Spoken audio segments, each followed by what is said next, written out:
is a bit different. Brandon's not able to be with us, and because of that, we will have a much shorter episode. So you can thank me for that later. But the topic today is the power of saying no. It's just 2 letters, 1 syllable, and yet so many of us struggle to say it.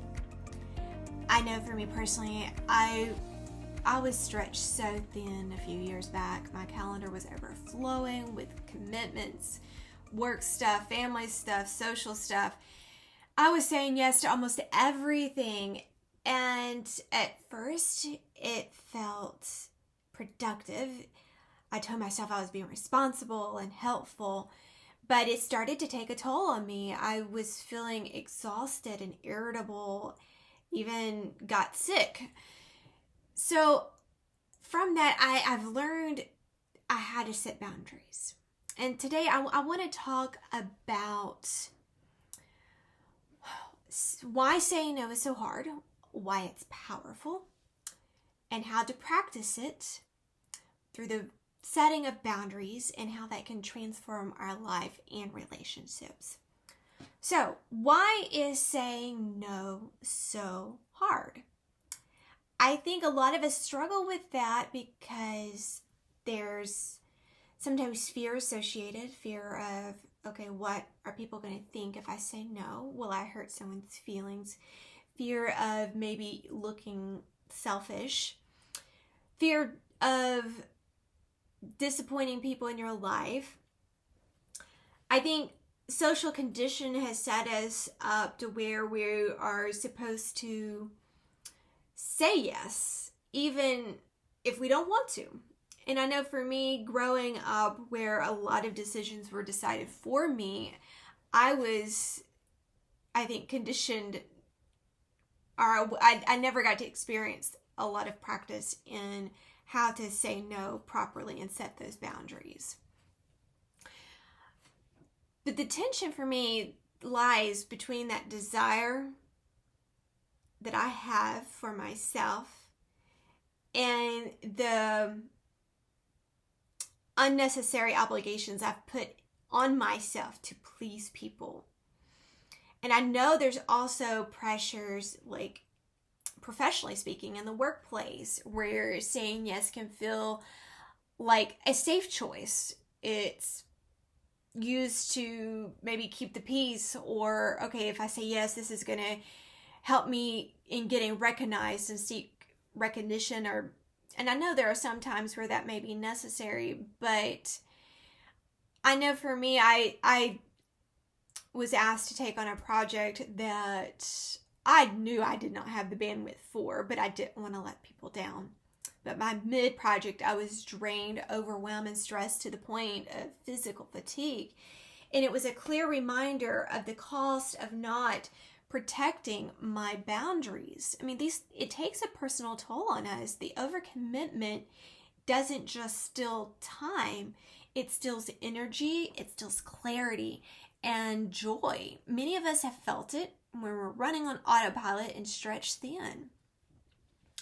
I was reminded of something recently. I had been looking on Facebook and came across an old acquaintance of mine that I used to go to church with. And she's actually a professional psychologist, and she was promoting a book that she just written. It's called Off the Couch. It's by Dr. Danette Garces-Webb.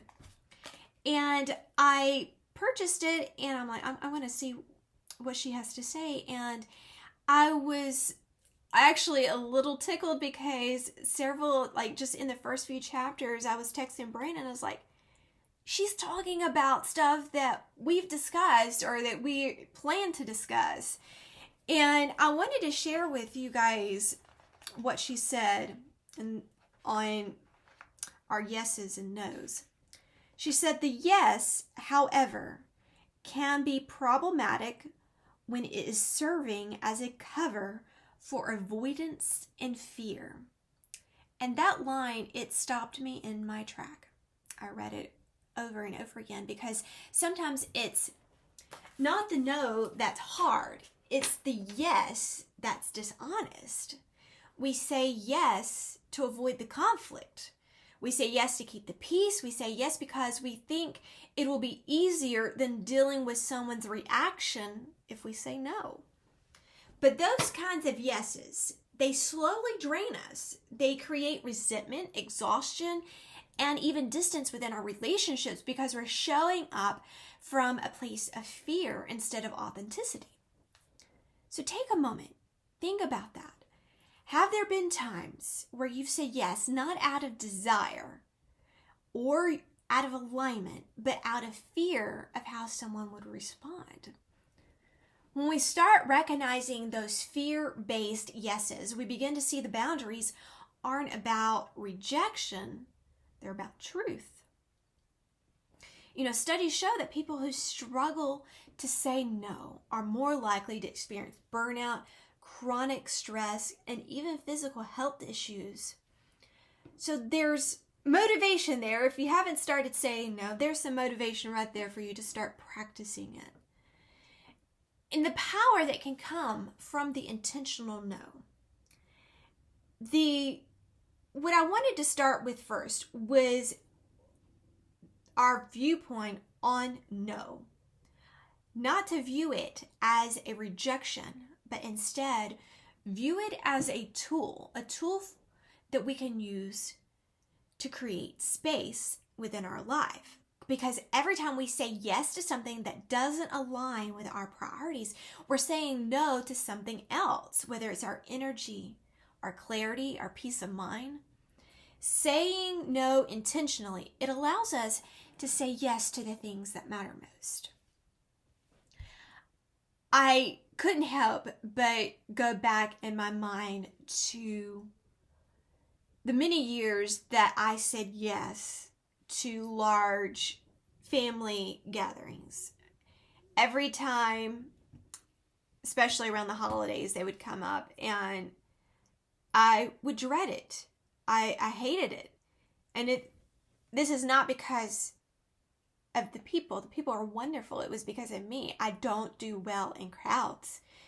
And it became a place where I was noticing I was making that decision based off of what other people thought of me or what I feared they might think of me or how it might look. I wasn't making that decision from a place of authenticity of myself. And that's where the power of the intentional no comes in, because I've now started saying no to those things. But that doesn't mean I don't want to see those people. It means, hey, I'm going to see them in a smaller setting to where it's more meaningful, it's more impactful, and I am not jeopardizing my boundaries and my alignment with what works for me. So this is a no to the invitation that's coming from a place of honesty and respecting of my boundaries. And yet it allows me to show up more authentically for those personal relationships later. So think about a time when you said yes to someone because you were afraid of their reaction, even though it didn't feel right. How did that affect your energy, your mood? How did it play out within your family? And think about a situation this week where saying no could give you relief or clarity. Visualize yourself saying it calmly and confidently. How does that feel in your body, in your mind, in your emotions? I think to first be able to say no from a place of authenticity, we have to first set up our boundaries, identify them. What works for you? What's your alignment? And for me, it boils down to 4 things. Time. How am I choosing to spend my time? Energy. Preserving that mental and emotional bandwidth. What's going to take energy from me that I can't show up fully somewhere else? Emotionally. Protecting yourself from unnecessary stress and conflict. And 4th, socially. Deciding who and what you engage with meaningfully. Just like I was saying in that example with family, large gatherings. For me, that is not meaningful. And by saying yes from a place of fear or obligation of what I think someone might think of me, I'm taken away from my time. It's taken away my energy. It's affecting me negatively emotionally, and I'm not having a meaningful connection with people. So by me saying no to something like that, I'm showing up more authentically for myself and protecting those boundaries that I have set. So notice how you can say no and how that allows you to show up more fully in the areas of your life that matter most. And I think it's also worth noting the situations in which it is easier for you to say no. Strangers, friends, family, work.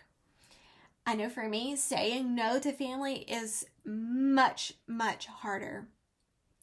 But and even some close friends, but and this isn't too long ago, I had set aside a day. I had a really crazy week, and I'm like, I need a day for myself to recharge, to rest, because I knew if I pushed myself any further, I was going to become sick. I wouldn't be able to take care of my family properly. And that morning, a friend called me, hey, could you help me do something? And old me would have been, oh yeah, I'm there, I'm showing up, I'm full. I would have said yes and totally disregarded that boundary and that alignment I had made for myself, which was, you need a day to rest, to recharge. So the new me, I told my friend, I said, I really want to help you, but unfortunately I've already made plans today. How about, and I proposed another date and time where I could show up for that person.